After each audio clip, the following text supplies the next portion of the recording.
Break के बाद स्वागत है आप सभी का। 2019 के लोकतंत्र के महायुद्ध से पहले आज लखनऊ में नेटवर्क 18 का खास कार्यक्रम एजेंडा भारत का आयोजन हो रहा है। इसमें राजनीति के दिग्गज यूपी के मुख्यमंत्री योगी आदित्यनाथ, पूर्व सीएम अखिलेश यादव, पीएल पुनिया अपने विचार रखने वाले हैं। प्रदेश के टॉप पॉलिटिशियन नेटवर्क 18 के मंच पर देश के मुद्दों पर बात करेंगे। आपको सीधा लिए चलते हैं।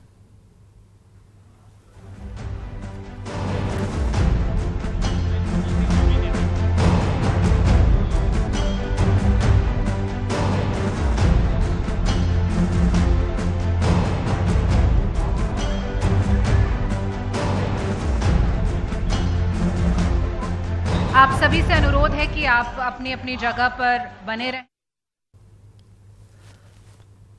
तो लोकतंत्र के महायुद्ध से पहले नेटवर्क 18 एक ऐसा मंच सजा रहा है जहां पर आप तमाम पॉलिटिशियंस से न सिर्फ बातचीत कर सकेंगे बल्कि उनके विचार क्या हैं और किन विचारों के साथ वो आपके बीच में आएंगे ये भी सुन सकते हैं।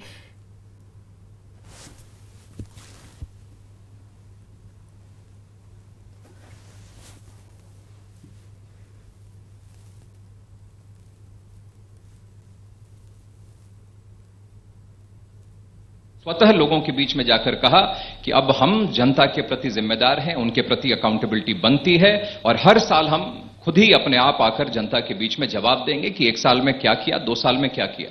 और हर साल हमारे प्रधानमंत्री जी ने साल पूरा होने के बाद लोगों के बीच में स्वतः जाकर, भारतीय जनता पार्टी के कार्यकर्ता जाकर अपने केंद्र सरकार के रिपोर्ट कार्ड लोगों के बीच में रखने का काम किया है। और आज भी देखिए कितना तो आप कह रहे हैं लोगों में बिल्कुल रोशनी है, लोगों में रोजगार को लेकर, किसानों में कोई रोशनी है। देखिए इतना मैं कह सकता हूं, आज जितने भी देखिए किशोर जी, आज बहुत सारे सर्वेज हो रहे हैं, पूरी टीम अनेक संस्थाओं ने अपने अपने तरीके से सर्वेज किए हैं। ज्यादातर ये बता रहे हैं कि आप जीत रहे हैं, लेकिन 5 साल निकलने के बावजूद और कुछ इस 5 साल में कई ऐतिहासिक फैसले लिए जो किसी भी पक्ष में जा सकते थे, लेकिन इन सब के बावजूद आज प्रधानमंत्री जी की, श्री नरेंद्र मोदी जी की लोकप्रियता लगातार बढ़ती जा रही है। तो इसका मतलब कुछ ना कुछ तो होगा, लोगों ने विश्वास अपना व्यक्त किया होगा, लोगों को उम्मीद होगी, अपेक्षाएं होंगी, और वह सब ऐसे नहीं बनती हैं। बहुत त्याग, तपस्या और परिश्रम और अपने व्यवहार, अपनी विचारधारा, इन सब चीजों को मिलाकर तब जाकर यह स्थिति बनती है। और मैं पूरे विश्वास और पूरे उत्साह के साथ मैं कह सकता हूं कि श्री नरेंद्र मोदी जी के नेतृत्व में हमारी भारतीय जनता पार्टी ने वो विश्वास इस पूरे देश में बनाने का काम किया है। कांग्रेस पार्टी सरकार में आएगी? कांग्रेस सरकार बनाएगी, डेफिनेटली बनाएगी। कितनी सीटें आ रही कांग्रेस की? हमारा एजेंडा है किसानों के ऊपर, किसानों के एजेंडे के ऊपर हम तीनों प्रदेश जीते हैं, नौजवानों के एजेंडे पे तीनों प्रदेश जीते हैं। हम ये जानना चाहेंगे कुछ तो बेरोजगार की सीटें हमारी आ रही हैं तभी तो हम सरकार बनाएंगे। आपकी तरफ से तो ऐसा कॉन्फिडेंस नजर नहीं आता है।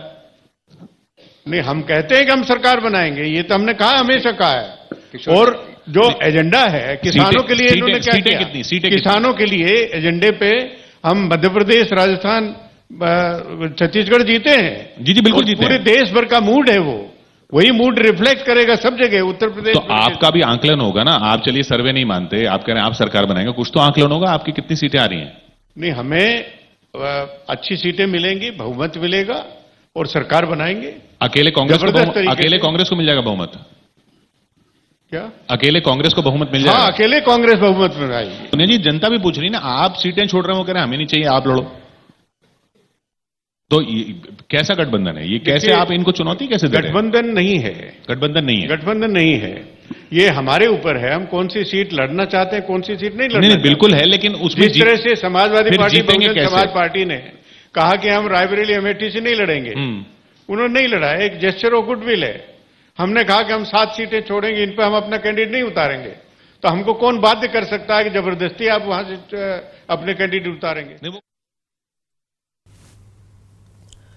और अब बात करते हैं अनिल अंबानी की, जिन पर मंडरा रहे जेल जाने के खतरे को अब पूरी तरह से खत्म किया गया है। यह खतरा उनके बड़े भाई मुकेश अंबानी और भाभी नीता अंबानी की मदद की वजह से टला है। दरअसल रिलायंस कम्युनिकेशन के चेयरमैन अनिल अंबानी ने सुप्रीम कोर्ट की डेडलाइन से पहले ही स्वीडिश कंपनी एरिक्सन को बकाया 459 करोड़ रुपए चुका दिए। इससे पहले की सुनवाई के दौरान सुप्रीम कोर्ट ने अंबानी को अवमानना का दोषी ठहराया था। साथ ही उन्हें 1 महीने के अंदर 453 करोड़ रुपए चुकाने के लिए कहा था। इसमें चूक होने पर कोर्ट ने उन्हें 3 महीने जेल भेजने की बात कही थी। एरिक्सन के पैसे चुकाए जाने के बाद अनिल अंबानी ने अपने बड़े भाई मुकेश अंबानी और भाभी नीता अंबानी को दिल से शुक्रिया कहा। साथ ही कहा है कि मुश्किल वक्त में साथ देकर मुकेश और नीता अंबानी ने पारिवारिक मूल्यों को बचाया है।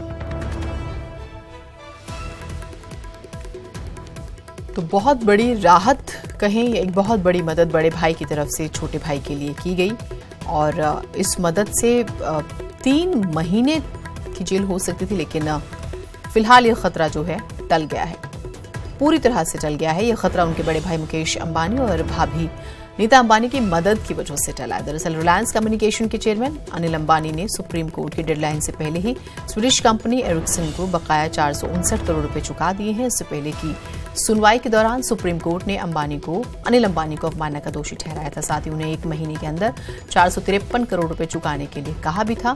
इसमें चूक होने पर कोर्ट ने उन्हें 3 महीने जेल भेजने की बात कही थी। पैसे चुकाए जाने के बाद उन्होंने अपने बड़े भाई और भाभी का दिल से शुक्रिया अदा किया।